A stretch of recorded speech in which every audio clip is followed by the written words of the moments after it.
Many of you are familiar with the SWOT analysis: strengths, weaknesses, opportunities, and threats.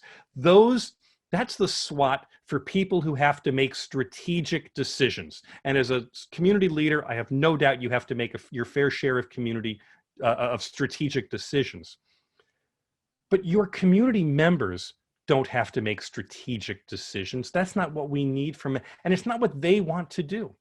So I offer you a second version of SWOT. I try to call it SWOT squared. It's hard to say, but it looks better when I write it down. Sometimes I just call it double SWOT. It's the SWOT that means something different. And here are the 4 other questions that are great to get a conversation going with your community. What is sacred?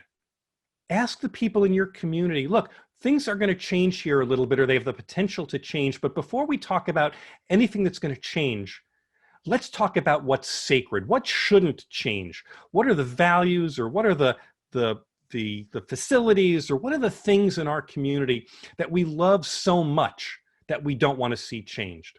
What would be the second one? What would be wonderful to achieve? Let's just dream for a minute about what would be wonderful.